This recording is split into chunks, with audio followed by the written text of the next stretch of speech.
女人，为了得到我，不惜给我下药。药效还没过，你把我踢下床，自己睡得跟死猪一样，这是人干的事。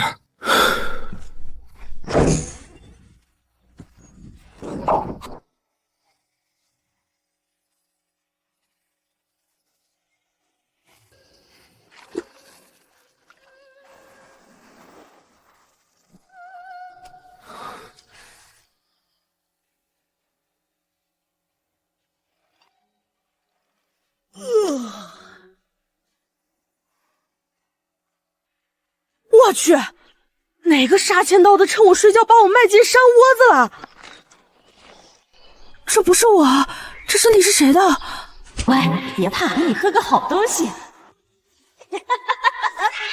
穿越了，我成了反派了！喂，你倒是说句话呀！饭在桌上，吃不吃随你。秦姨啊，秦姨，你摊上大事了！我上辈子造了什么孽？就为了赶一篇论文，我把自己赶死了，而且论文还没写完。这什么怪力？天生神力！原主这200斤看来不是白长的。第一，我穿越了，成了个200斤的肥婆。第二，我相公是被我下药才娶我的。第三，屋子里穷的只剩4面墙，先定个小目标，减肥。太阳打西边出来了，这女人居然会动，这体力简直了！南风，斧头借我用用。这活以后归我干，就当健身了。这不是我认识的那个齐爷。分家，南风，爹对不住你，但这家不能再让你媳妇祸害了。今天把话说清楚，你们出去单过。行，但分家得公平。房子我们还住老房，粮食分一半，农具分一套，不占你们便宜，也不吃亏。你同意了？不同意能咋的？日子是自己过的。走吧，搬家。针线用得着。谢谢娘。咱们就继续住在这里。屋顶能补，墙缝能堵，地不平，多踩踩就平了。开始吧。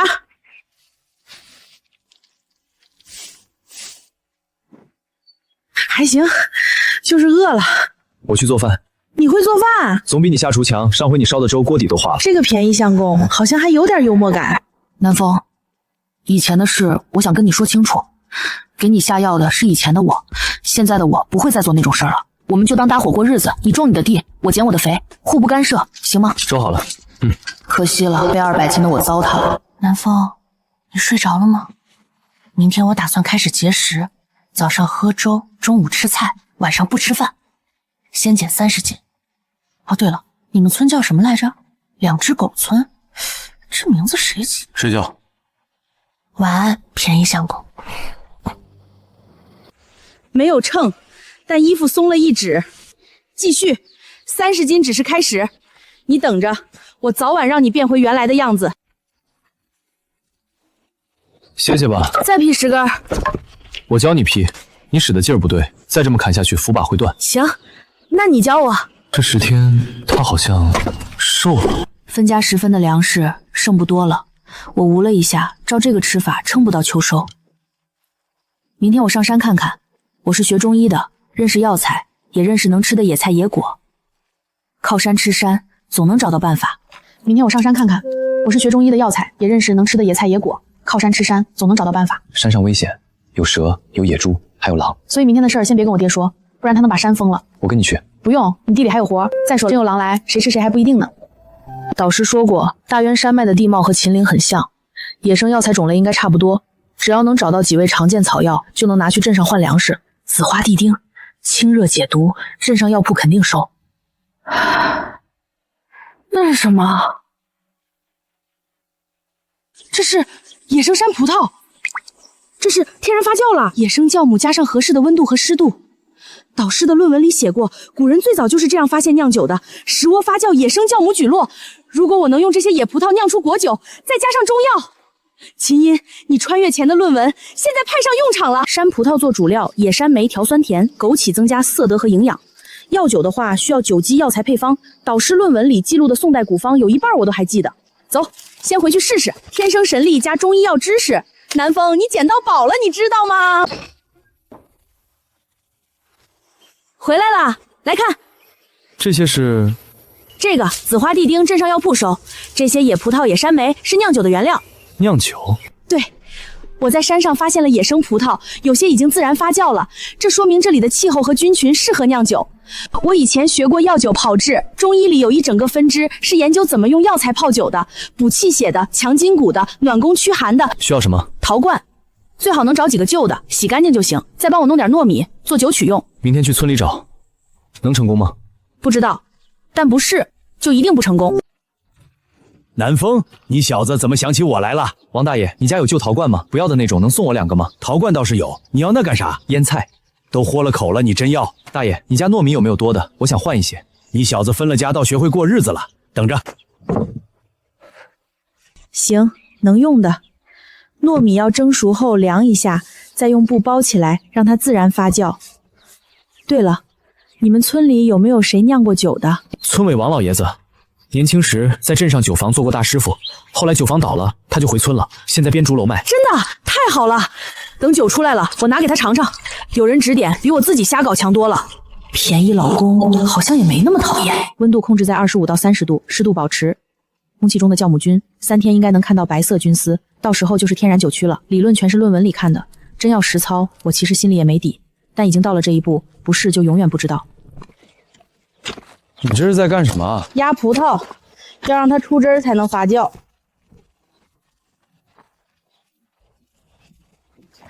力气不小，没你大。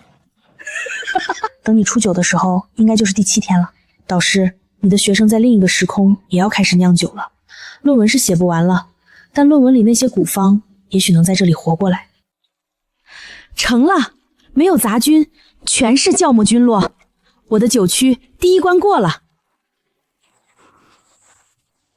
怎么样了？第3天了，能闻到轻微的果香，说明发酵启动了。最危险的是前3天，如果杂菌感染，这一关就废了。还需要什么？再等4天，4天后就知道了。你以前做过这些？以前看过很多书，没亲手做过，但知道怎么做。知道了，饿了就吃，别为了减肥把身子熬坏了。这是在关心我吗？便宜想攻。7天了，成功了。南风，你过来尝尝。好喝。明天我先带几碗果酒去镇上探探路，如果反响好，我就开始做药酒。我陪你去。不用，你地里还有活，我一个人就行。明天可能有雨。你补的？带着。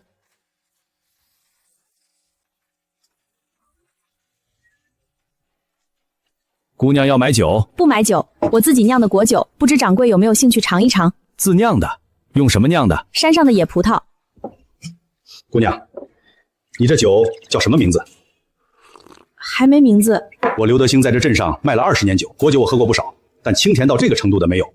你有多少，我要多少。目前只有这一壶。好，秦娘子，你回去酿，酿好了随时来找我。猜多少？卖了200文。200文？那一壶酒？刘掌柜说了，有多少要多少，价钱好商量。南风，我们有路了。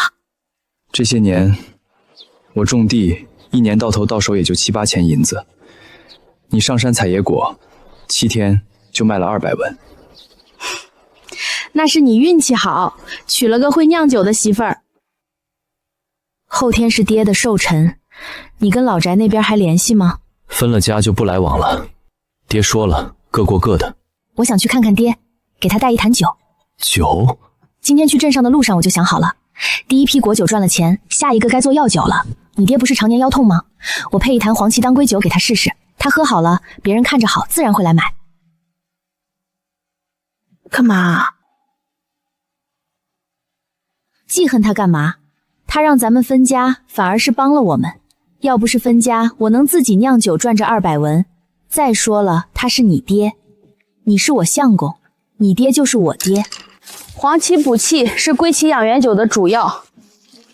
再找当归，当归喜阴应该在山谷里。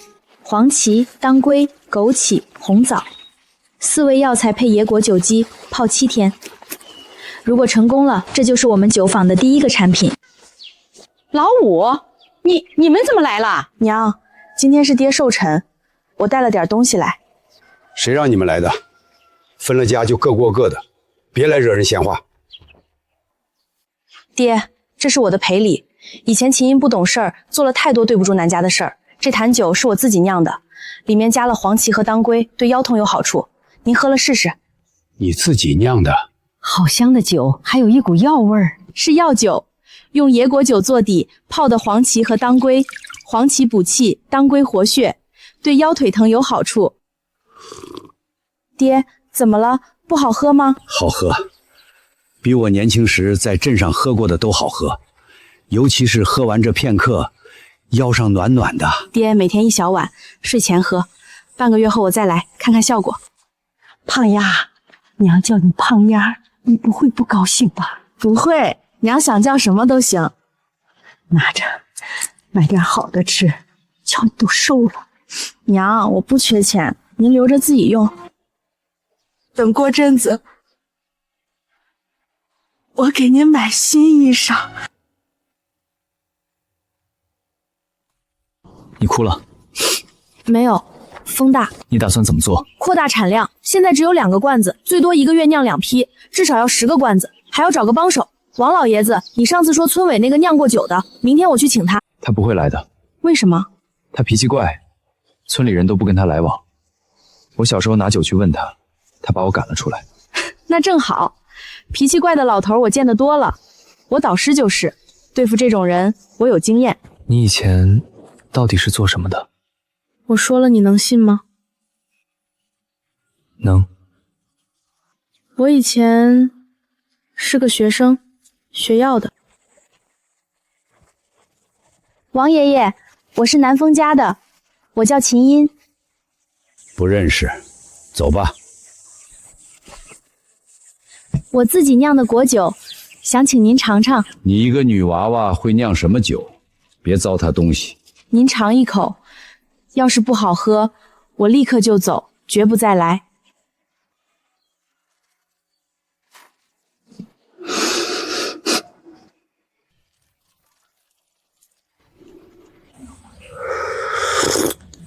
野葡萄酿的？是，糯米蒸熟，自然接种的。发酵控温怎么做的？这果香一点没跑，温度肯定不能高，你是怎么控的？我就是把酒坛放在背阴的地方，时不时的用井水浇一下，让它保持在一个比较低的温度。我酿了40年酒，从学徒做到大师傅，再到酒坊倒闭，我以为我这辈子不会再碰酒了。你这娃娃，你比我这40年酿的都好。你跟谁学的？书上看的。书上什么书？古籍，讲的是古法酿酒和药炮制。我年轻时在镇上永昌号做大师傅，后来东家死了，他儿子接手，嫌我手艺老不赚钱，把我赶出来了。酒坊没2年就倒了。王爷爷，我现在在家酿果酒，接下来要做药酒，但是我只有理论，没有实操经验，您能不能来帮我？帮你一个女娃娃酿酒，传出去我这张老脸往哪儿搁？我不让您白帮，酒卖出去了，您拿1成，您的名字可以挂在酒方上，王记监制，到时候10里8乡都知道王老爷子又出山了。药酒的方子你有吗？有，而且不止1个方子，归期养元酒、当归补血酒、金银子补肾酒。就这些？暂时就这些，等赚了钱再添置好的。你的酒曲在哪里制的？厨房灶台旁边。灶旁余温控温？你怎么知道这个法子的？书上看的。秦丫头，你这本书能不能借我看看？那本书丢了。行，果酒你能酿出来，说明基本功有了。现在说药酒，你准备用哪几味？归喜养元酒，黄芪补气，当归活血，枸杞养肝，红枣和胃，4味配野果酒基，泡7天。药没问题，但你用野果酒当基酒，果酒偏酸，泡药之后酸味会更重，这个你想过没有？没想过。年轻人，理论学得再好，实操还是缺火候。我炸酒泡药之前，要先加药滤干净，然后静置3天，让酸味沉降，再加药材，药味才能出来，酸味才压得住。上架了。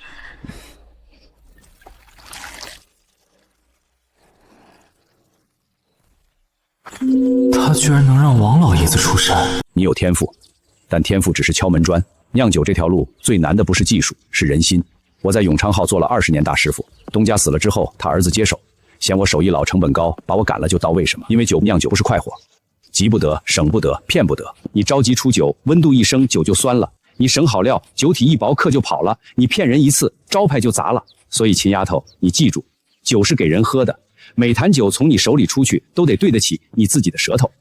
王爷爷，我记住了。他说什么了？看你一脸认真。他说了很多，但最重要的一句话是：酒是给人喝的。第一批药酒什么时候能好？按王爷爷说的，先绿渣静置3天，再加药泡7天，最早也要10天后。这10天需要我做什么？帮我把院子里的酒坛搬到厨房去，晚上降温太厉害，外面温度不稳定。搬几个？6个。这个男人好像没以前那么讨厌了。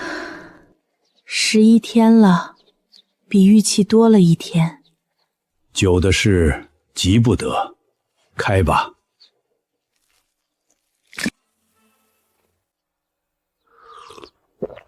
成了，药味入了酒，但没压住酒香。中药讲究君臣佐使，黄芪为君，当归为臣，枸杞为佐，红枣为使。你这个比例是懂行的。酒入喉之后，胃里热的，腰上暖的，这才是药酒，不是泡了药的酒，是酒把药的魂带进去了。真的成了？成了。这一坛你拿到德冷酒铺去卖，我给你写个条子，刘德龄那小子认识我。老婆子，你来看看我的腰。这大半个月天天下雨，我这腰居然没疼过。真的？你不是天天晚上喝胖丫送的酒吗？你说那个酒？废话，你以前疼得躺床上起不来，这半个月跟没这毛病似的。老婆子，今晚去老五家。去干啥？道歉。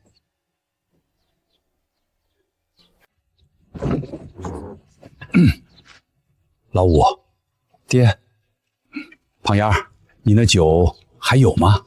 有，这一坛是昨天刚开的，比上次那坛更好。这半个月腰不疼了，谢谢你。胖丫，这些你拿着，你爹非让我多放几块肉。娘，我不能拿着，娘看你瘦了，心疼。娘，你们留下来吃饭吧，我做饭。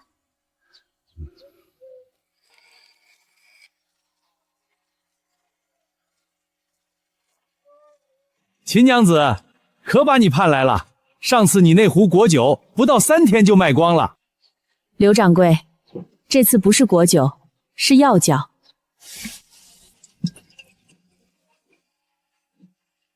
这是什么酒？归芪养元酒，以野果酒为基，泡黄芪、当归、枸杞、红枣，补气活血，养元固本，专治腰腿风寒。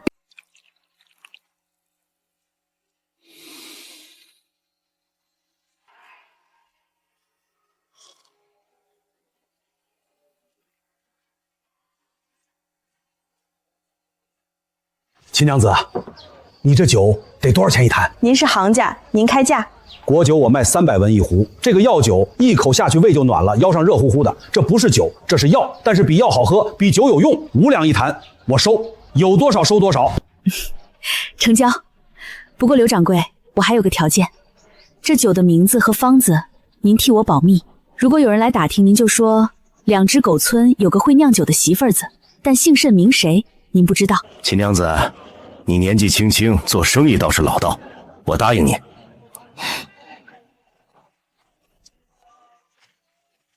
你走慢点，5两银子沉不到哪儿去。 5两，一坛酒，5两。你知道5两银子是什么概念吗？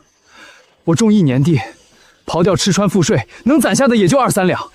南风，这酒不是我一个人酿的，野葡萄是你帮我摘的，糯米是你换来的，陶罐是你讨来的，酒旁也是你帮我守着的，这是咱俩一起挣的钱。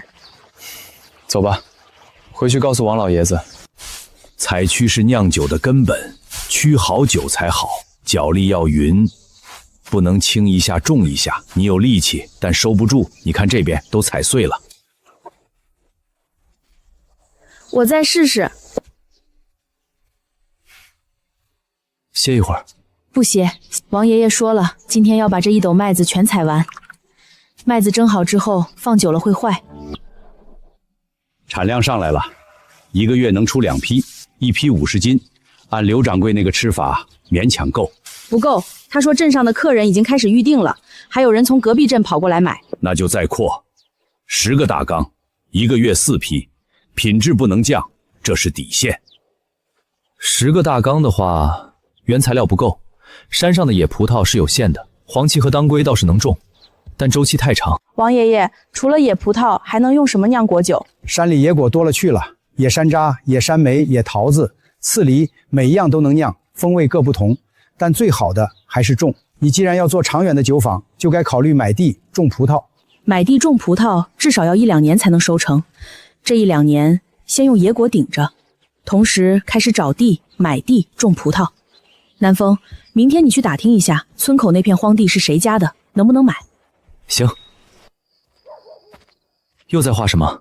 酒坊的规划图，你看，这是发酵房，这是储酒窖，这是药材仓库，这是门面。将来酒坊要搬出新院子，在村口建个正式的。你以前到底学了多少东西？很多。 可惜都留在了那边。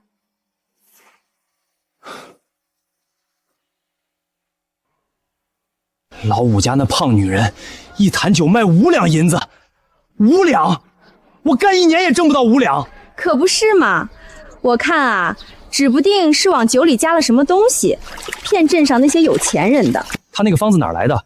以前他是什么货色，谁不知道？抢口粮，打男人，好吃懒做，忽然就成酿酒高手了。那方子肯定是从哪儿偷的。 要我说，咱们也学着酿，他能酿，咱们凭什么不能？那山上的野葡萄又不是他家的。对，明天我就上山去。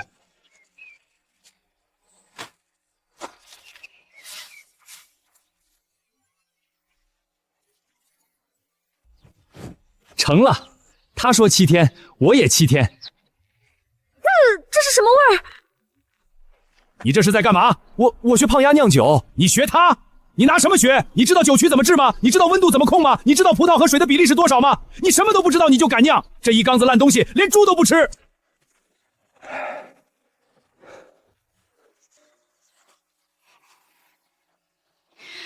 肯定是胖丫有什么秘诀藏着，不公平。弟妹，你看你忙的，我来看看有没有什么能帮忙的。三哥，你想学酿酒？ 对，你教我，我帮你干。不是我不愿意教，是你南老三，你现在连药材都分不清楚，教了你你也酿不好。等你什么时候能分清黄芪和该草，能说出5种以上可酿酒野果的名字，再来找我。你该揍他一顿的。揍他，揍完他躺在炕上养伤，更没人帮我们搬酒坛了。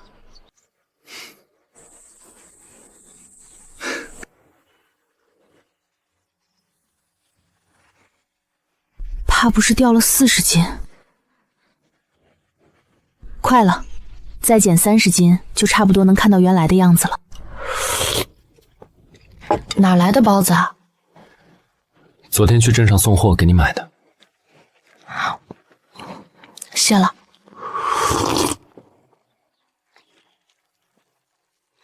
这个人现在每天去镇上都会给我带吃的，是我想多了，还是他真的在对我好？河里捞的。 晚上炖鱼汤。你什么时候学会抓鱼了？一直会，就是以前没人吃。怎么了？没事，我去劈柴。南风小朋友，你是不是在看我？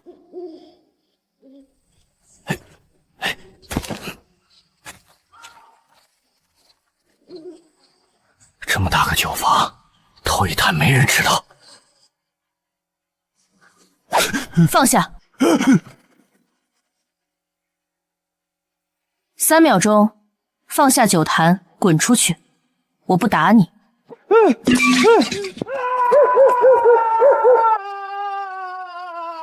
命啊！杀人了！张癫子，你再敢我院子里摸一下，我打断你的腿，2条都打断。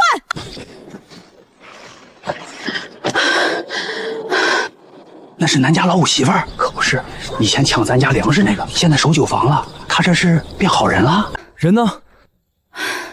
跑了，钻玉米地了，没追上。你赤脚追的？啊，好像是。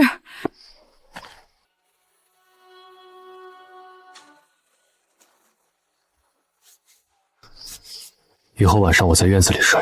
不用，你白天还要下地。我在院子里睡。好。这一缸的火候差了点儿，发酵时温度掉了一次，酒体不够饱满，不能卖。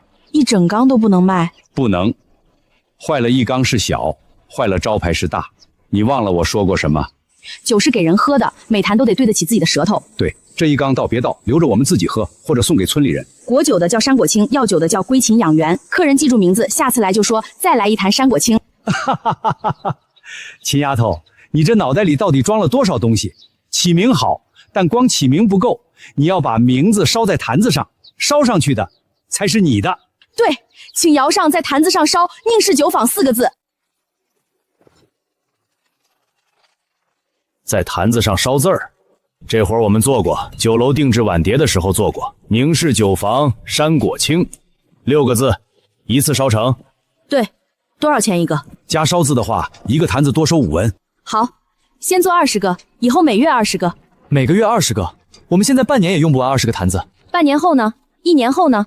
等葡萄园种起来，产量是现在的5倍，到时候20个坛子都不一定够。你们小两口感情真好，一个跑腿，一个管账。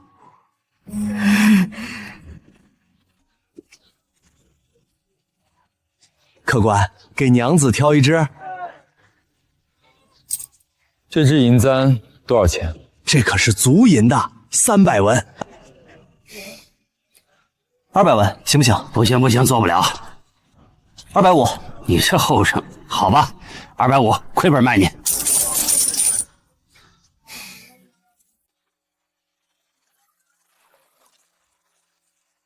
回来了，今天镇上没啥事儿吧？没事儿。那去洗手，晚饭快好了。下次吧，下次一定给他。秦音，你瘦了。瘦了多少？很多。半年，从去年秋天到现在，最大的变化，衣服全都不能穿了，都得重新做。好看。什么？我说，锄头修好了。秦娘子，有个事儿得跟你说。最近镇上又开了一家酒铺，叫周家酒坊，他们也开始卖果酒了。不知道从哪儿打听到了你的路子，也开始用野果酿酒，价钱比你低3成。酸味没控制好，为了压配成本，缩短了发酵时间。这样的酒经不起放的，最多1个月就会变味儿。客人们不懂这个，他们就图便宜。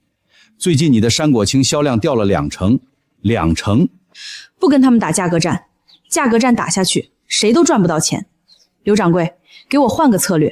山果青不降价，但每卖1坛，我赠送1小瓶试饮装的归谦养元酒。客人尝了药酒，如果觉得好，下次就会来买。赠品引流？秦娘子，你这是跟谁学的？书上看来的。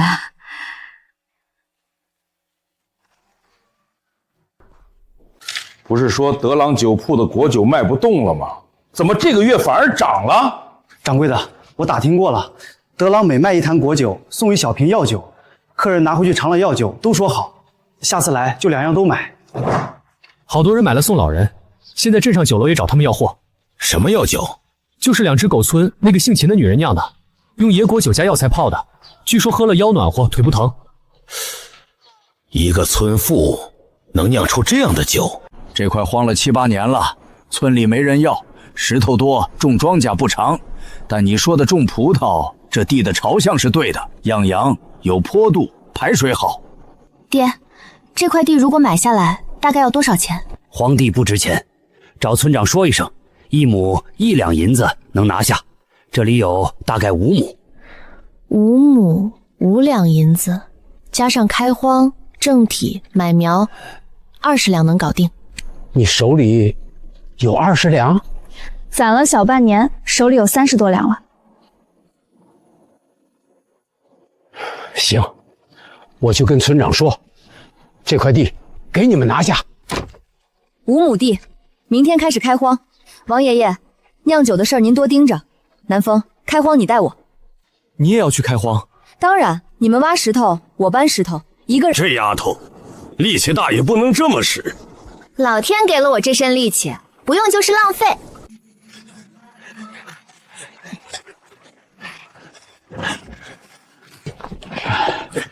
以前总说南家老五娶了个祸害，现在看来是娶了个财神奶奶。今天翻了半亩地，按这个速度，10天能把5亩地全翻完。明天下雨，歇一天。下雨正好，我去镇上买葡萄苗。刘掌柜说他认识一个卖果苗的。下次等新宅盖好的那天，一定给他。胖丫，爹娘，你们怎么来啦？闺女啊，你咋瘦成这模样了？南家是不是不给你饭吃？娘，是我自己减的，你看我现在多精神。你以前那张脸比脸盆还大，现在……爹，我瘦了60斤，再瘦30斤，就跟你第一次见我娘的时候一样了。瘦了好，瘦了好，可你也不能把自己饿成这样啊！我没饿，我每天都吃，只是不吃那么多了。你们来看，这是我酿的酒。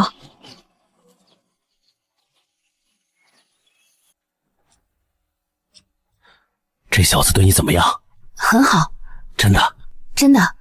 爹，您放心。以前的事儿是爹对不住你，爹只顾着喂你吃，把你喂成了全村的笑话。爹没想到你能变成现在这样。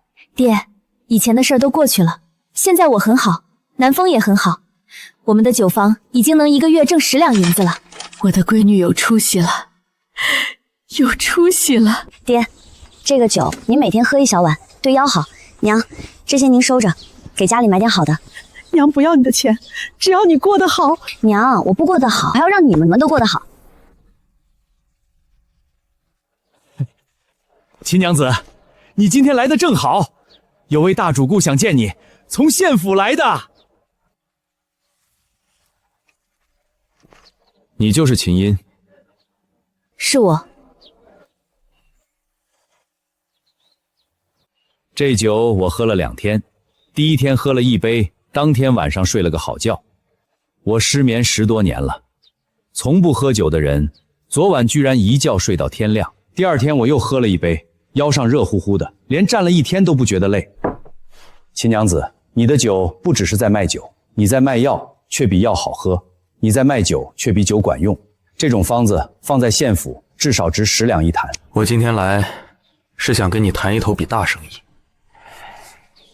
你为什么相信我？因为你这酒我喝了，身体不会骗人。秦娘子，我在上海混了20年，见过无数人，你这双眼睛是会做成事的人的眼睛。赵老板，合作愉快。赵老板，50坛1个月，我现在的产量只有20坛。那就扩产。我可以帮你找窑厂做定制酒坛，也可以帮你联系药材供货商。山上的野生药材不够用了吧？50坛，每坛8两，1个月。50坛，原料不够，人手不够，场地不够，但是可以做。秦丫头负责配方和品控，南风小子负责运输和外联，我管生产。3个人不够，得招人。招谁？2个方向，药材种植肖大哥管，他种地是一把好手。酿酒帮工，从村里找几个手脚干净、嘴巴严的。这么大的订单，光靠山上的野果撑不了多久。先顶1年。你这丫头每一步都想在了前面。大哥大嫂，我想请你们帮我种药材。种药材我不会啊。我教你，黄芪、当归、枸杞这3种最常用。你们的2亩地明年改种药材，种子和苗我出，技术我教，收成了我按市价的2倍收购。2倍？对，但是有个条件，不能用化肥，不能打农药，纯天然种植。行，我信你。宁氏酒坊招工，酿酒帮工2名，月钱300文，药材采收4名，计线算钱。要求手脚干净，嘴巴严实，吃苦耐劳。有意者明日卯时到萧老五院子施工。300文1个月，比我种地还挣得多。南家老五媳妇这是真做大了，她以前抢过我家的鸡，我该不该去？300文1个月你嫌少？以前的事都过去了，人家现在是正经老板。你能搬动这1缸酒吗？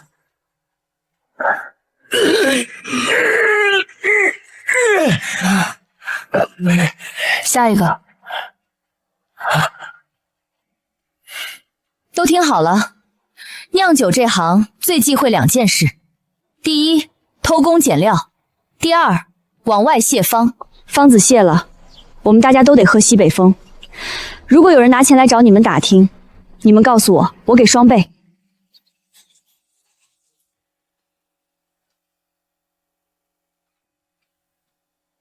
在想什么？在想去年这时候，咱们刚分家，搬到那个漏雨的茅屋里。我200斤，你冷着脸，家里只剩半袋粮食。南风，我们做到了。第3批归箱该封缸了，阿福记一下，这副配方的黄芪比上批多放了2两，试试口感能不能更饱满。石头，那头缸搬错了，标的是山果青，不是当归暖宫。那个秦音，以前的事儿，以前你在老宅的时候，我骂你猪骂你肥婆，现在你让我管药材库，还给我1个月300文工钱，我对不起你。二嫂，以前我记着呢，但我没打算记一辈子，然后往后你好好干，以前的事儿翻篇。你今天跟二嫂说了什么？她回家哭了半宿。我说以前的账翻篇了。你信真的？以前他们那样对你？报复是最不划算的生意，记仇费时间，报复费精力，把他们都变成给我干活的，既能挣钱又能消气。你幸好是我媳妇儿。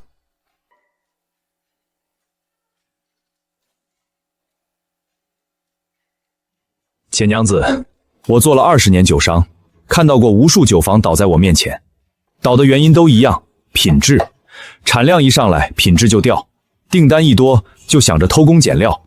你这酒商是我见过唯一一个产量翻了5倍，品质反而比之前更好的。契约续签，不是1年，是3年，条件你来提。赵老板，条件稍后谈。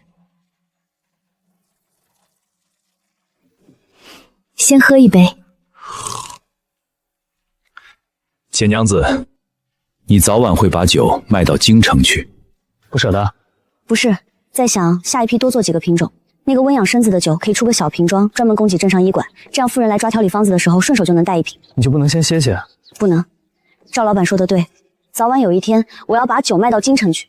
你家胖丫现在可是名人了，县府来的大酒商点名要他的酒，听说1个月能挣几10两银子。老简，你这辈子算是熬出头了。没啥，就是他懂点手艺，运气好。你们说人家老五爷为什么体态这样？我偷偷问过体姐，半年硬是把自己练成了大老板，吃的也讲究，油腻不碰，饭只吃半碗。哎，老秦，你家小英到底是跟谁学的酿酒？自学成才，随我。王爷爷说这个方子是他年轻时的得意之作，成本太高，永昌号做了3批就停了。我想把这个方子复活，做出来卖给谁？不卖，限量珍藏，1坛30两，只卖给真正的爱酒之人。你不能一直在低端市场跟人打价格战。山果青和归西养源是走量的，桃花酿是招牌。需要什么？我帮你去办。桃花、山泉水，最好的糯米，还有要在每个月圆之夜开坛品酒，取最圆那晚的月光做酒引子。月光怎么做酒引子？逗你的，只要桃花和山泉水就行。这个方子我从永昌号带出来之后，30年没给人看过。不是不想给人看，是没人看得懂。桃花酿最难的不是配方，是时机。桃花要在含苞待放时摘，全开了香气跑掉一半。糯米要当年的新糯，隔年的不行。山泉水要在寅时打，卯时的水就差了。发酵时，酒缸必须放在月光能照到的地方，月光是这个酒最后一道引子。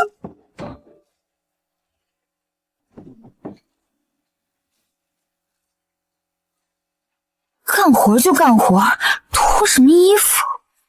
什么？没什么，窗户再往左偏2寸。这不是镇上那个卖便宜酒的周掌柜吗？来偷师的吧？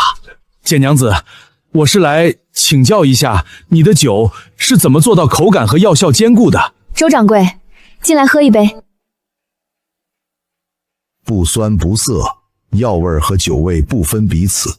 我酿了10几年酒，从没喝过这样的。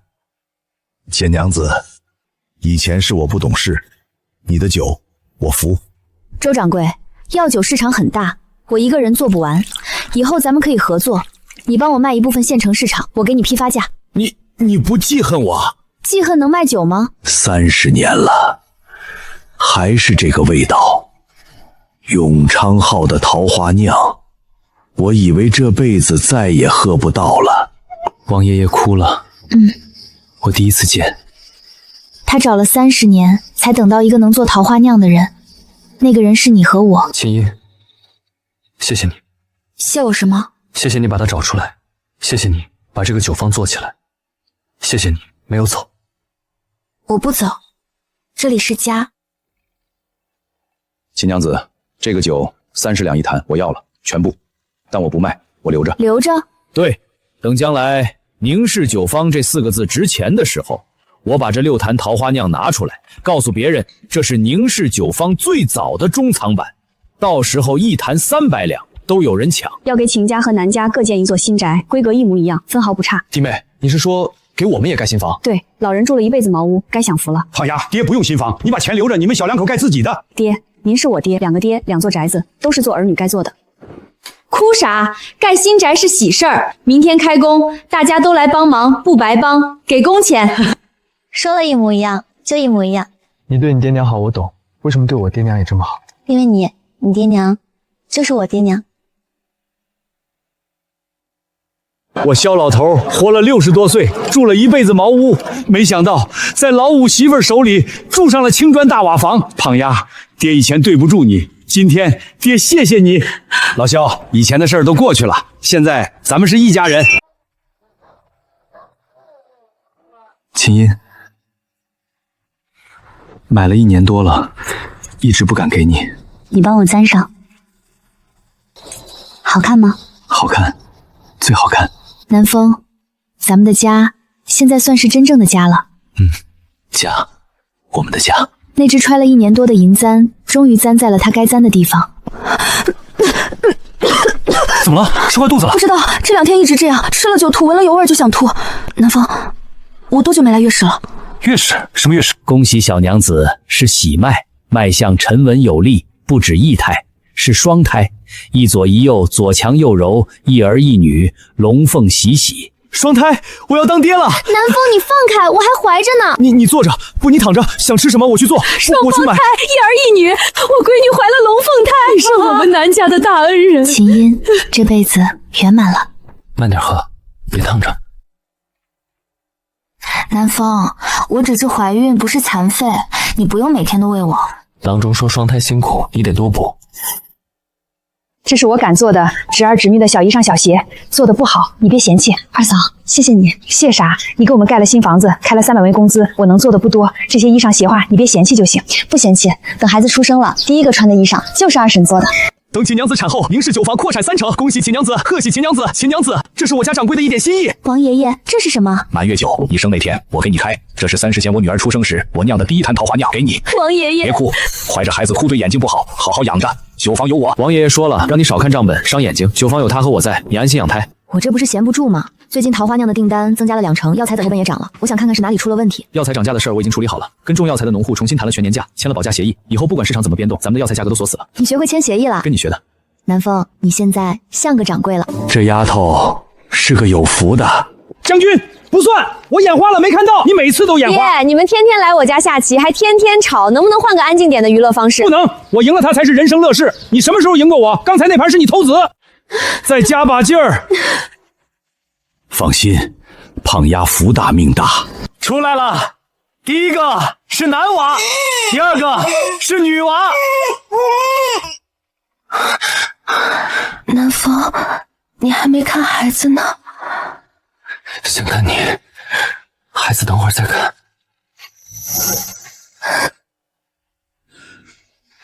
他们睡着的时候你都不敢碰，醒的时候你不是要打哆嗦？这么小一点点，手指头只有我一个小指甲盖大。还没起名字呢，男孩叫什么？南景亨。那女孩呢？南之渊。南景亨，南之渊，好名字。他喝不了，闻闻味道就行。这坛酒娘的时候，我女儿刚出生，30年了，终于等到了能开这坛酒的人。丫头，你孙女满月了，爷爷给你开了坛新酒。秦音，你生之前酒坊账上还有多少银子？生之前我才查的账，酒坊账上存银237两，加上赵老板预付款和刘掌柜分账，300两出头。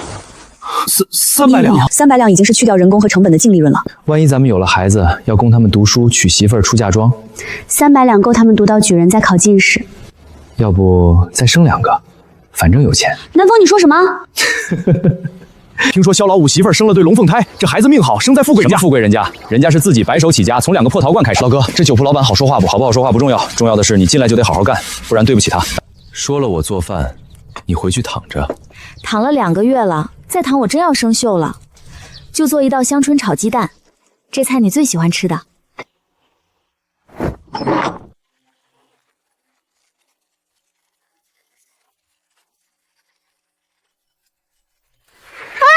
我来，我可以。我来。你什么时候学会的？看你做饭的时候，看了几百遍了。南风，我嫁给你，可能是穿越这件事里最不亏的。老板娘，老板娘回来了。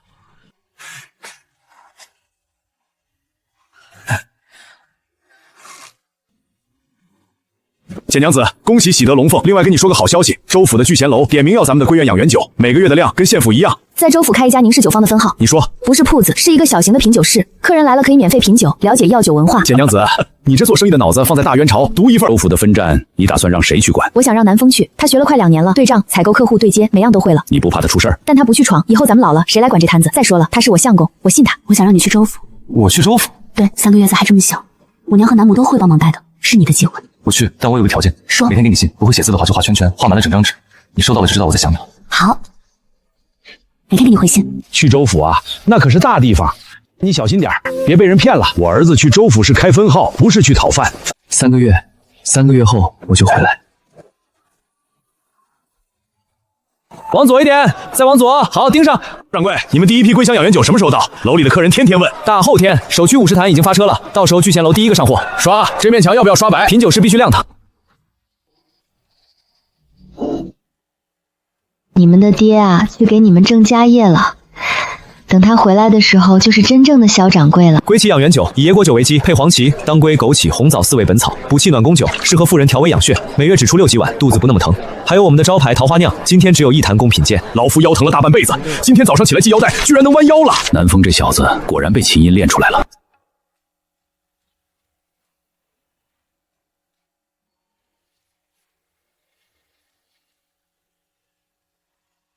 南大哥，这批黄芪种得好，比自己山上采的品质还稳定。他说今年还想扩1亩，加上原有的2亩、3亩药材，够咱们整个酒坊用了。扩吧，这小子种地是把好手。每个喝过宁氏酒坊酒的人都觉得喝的不是酒，是安心。简丫头，我酿了一辈子酒，从没想过品牌这2个字。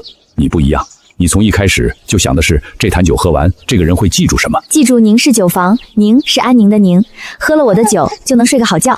昨天去镇上卖菜，人家问我是哪个村的，我说2只狗村，那人马上说是出宁氏酒坊那个村。现在连镇上人都高看咱们一眼，以前说2只狗村来的，人家都捂鼻子，现在说2只狗村来的，人家问你们村还招工不？说起来，萧老五媳妇刚嫁过来的时候，抢过我家1只老母鸡，也抢过我家半袋红薯。现在想想，那都不是事儿了，挣的比我种5年地还多，谁说不是个祸害？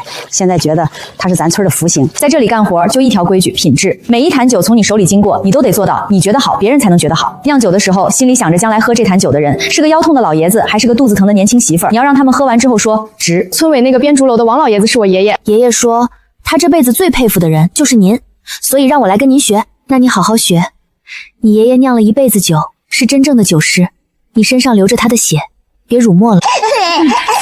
宁宁慢点儿，别摔着。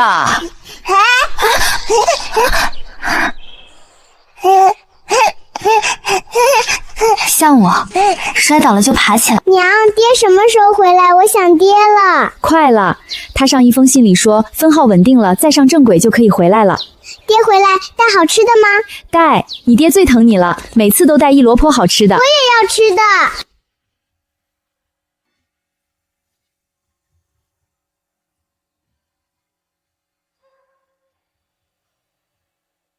你回来了。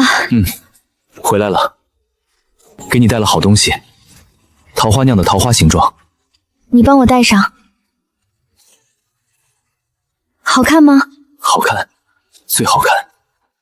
爹！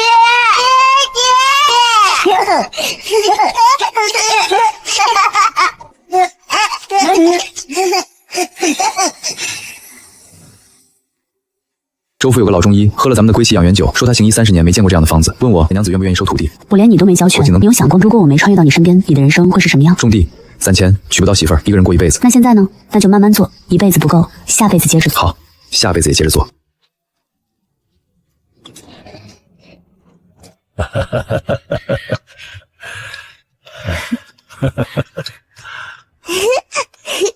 娘，外婆做了红烧肉。走，吃肉去。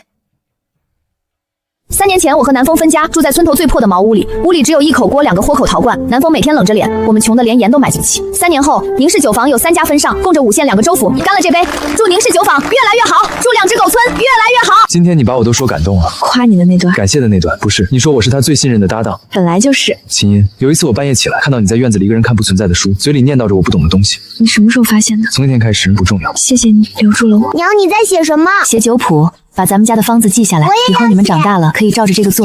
这画的是什么？带我去采葡萄的路。让你们娘再酿几年酒，把方子再完善给你们的。导师，你的学生在另一个时空正在做这件事。你输五坛了。废话，你有胖丫酿的酒喝，精神好。你不也有酒喝？我喝的是暖宫酒。监督大老爷们每天在喝酒。我不是给你送了龟川养元酒吗？我喝了，我把胖丫给我酿的，独家，没你的份儿。行了行了，一人一坛，明天送到你们各自家里。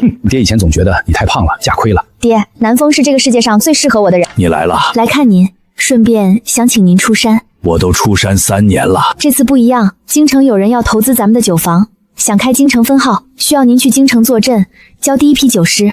京城，我年轻时做梦都想去，你这丫头连我的梦都帮我圆了。去，你安排吧，我这把老骨头还能再教你一批学生。王爷爷，宁氏酒坊永远有你的名字。归期养元酒讲究君臣佐使，黄芪为君，补气为主，当归为臣，补血为辅，枸杞老这辈佐养肝明目，红枣为使，调和诸药了。王老，听说虚岁77，天天喝药酒，你想喝吗？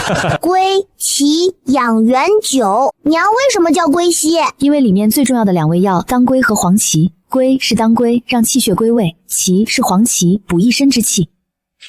好啦，那是酒，小孩子不能喝。你们2个，一个要酿酒的把药材背熟，一个要当掌柜的把字练好。我要当掌柜，管哥哥，我才不让你管。导师，我在这个世界的桃花酿每年都有6坛，今年第9批，比去年的更纯，比前年的更深。等第10批的时候，我想让南景恒和南志云来踩第一脚去，像当年王爷爷教我那样教给他们，这个方子不会断了。怎么样？比第10批更纯，入口之后花香留得更久，你觉得呢？花香沉下去了，酒体的层次感比上批更丰富。你的曲改良过了？对，糯米的比例加了半成，温度多控了2度。东家，这回复方我能抄一份吗？爷爷在京城来信说，他也想试试这个改良版。当然，抄完了发给京城分号。第11批桃曲改良，驱温加2度，酒体更纯。简丫头，你这个酒已经是真正的桃花酿了，比我年轻时的好。继续酿，我在京城看着你。